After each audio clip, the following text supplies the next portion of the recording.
So, what is the difference between physical ascension and spiritual ascension? Well, to answer that, first let's look at what ascension is in general. Well, the etheric or fifth dimensional body, also called the Mayavarupa body, when looked at from the perspective of linear time and looked at from the perspective of the egoic personality, ego or soul fragment, which is moving life to life to life, reincarnating life to life to life, learning lessons, and bringing itself ultimately to the point of ascension. This etheric vehicle, or Mayavarupa body, stands at the end of linear time, at the entrance to non-linear time. Now again, this is from the perspective of linear time, from the soul fragment, which is moving life to life to life, looking forward to the point that it will exit linear time, moving into the fifth dimension. Now, from the non-linear perspective, from the top-down perspective, it would appear that the Mayavarupa body was created first and then descended down into matter. Both are simultaneously true. So in the past centuries and millennia, when people have taken ascension, it has almost always been spiritual ascension, which is to leave the third density vehicle and ascend completely into the etheric vehicle. And this is precisely because the astral field, the aura, the astral body of this person, of this spiritual being, is so purified that there's no longer any hindrances in the fourth dimension, so they move purely into their fifth dimensional vehicle and then no longer return for reincarnation unless they return as a bodhisattva, as a mission of service. Now, the etheric body versus the crystal light body, if you had a normal choice, you would probably just take the etheric body without having to go through the process of raising and purifying the third density vehicle until it becomes the crystal light body, or able to house the etheric body at a lower dimensional strata in density. The only reason this is really happening now is because we are ascending as a collective.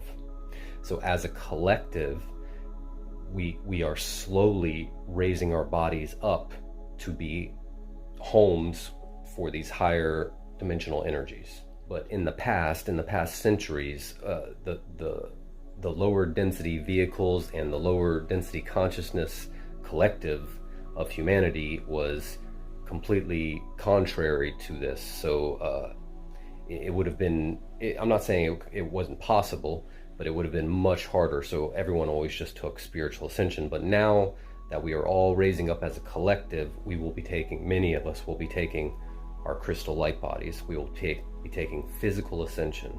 And this is the process of purifying the body, changing the DNA, the carbon DNA out for silicone DNA, activating the higher strands of DNA and connecting, because all those other strands of DNA connect to the other dimensions, to the other dimensional bodies you have. So you have 2 strands working in the third density, and then 2 strands working in the fourth dimension, and so on. As you're activating these other strands, it corresponds to, and is happening at the same time as you becoming aware of other dimensions. So as one starts to have experiences of the astral and start to become aware of their astral body, this is signifying that their fourth dimensional strands are becoming active. And when one starts to see visions of unity and start to experience unity, start to have fifth dimensional experiences, visions and feelings, this is representing that your fifth dimensional strands are becoming active. So right now, in our current situation, those that would be looking for spiritual ascension would be still those who have always looked for it in certain religious orders, certain spiritual orders, certain mystical orders, certain mystical schools, and certain yogis who are living a solitary life and just simply have no interaction with the collective and third density that that a crystal light body would really benefit them too much. But for those that are involved in the collective and raising the collective up together and all of this, for the majority of ascenders, actually the crystal light body will be the vehicle.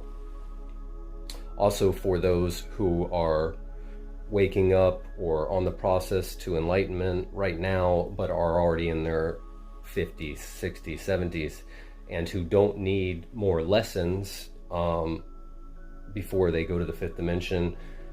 They don't need another life. They don't need to work too much in between the lives or at all. And so for them, spiritual ascension is still the best option. For those that aren't quite ready, who are just waking up now and are in their 50s and 60s, they may need another life. They may come back in New Earth, or they may just do the work in between in the astral and then move on into their fifth dimensional body. So anyways, I hope this helps. Love and light. Let me just add that the process of individuation and incarnation into an ego and formation of an ego, of a soul into an ego, meaning the soul at some point gives its energy into this belief that is a personality in this life. And we're talking about a long, long time ago in the first lives of the soul, from the soul's perspective. At the end of that life, that ego not being able to clear all karma, release all false beliefs, release all attachments to the life and to the personality itself, therefore it carries on some of that soul's energy in that structure of personality.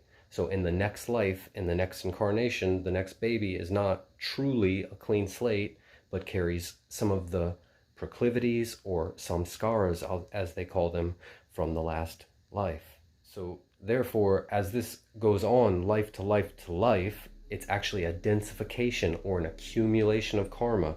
And so often the personalities become more and more dense, more and more encumbered by negative karma and entrapments and confusions and fragmentations from the various lives. So now we have several personalities vying under the new personality ego structure that is being formed and carried on from life to life. And in between the lives, we have a functioning ego structure, fourth dimensional ego structure, that each person returns to in between their lives, that is learning the lessons and forging its own path also.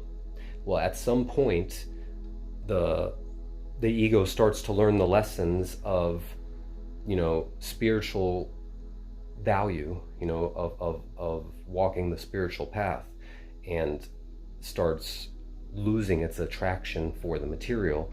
And then we start to have more spiritual lives born, or it will go the other way, where it will become so negative until there's a breaking point and the ego itself reaches out for help from the higher self, which stands in the future, the perfected self, which stands outside of linear time altogether, will reach back and start the process of connection and raising up.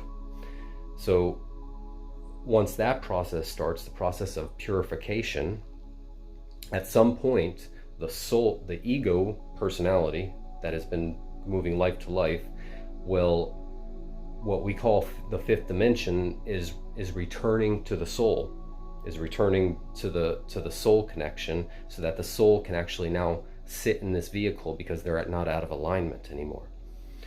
So once that has happened, then we start to move on to the higher progression, back to the oversoul, which started all this in the seventh dimension. And that would be what we call cosmic ascension.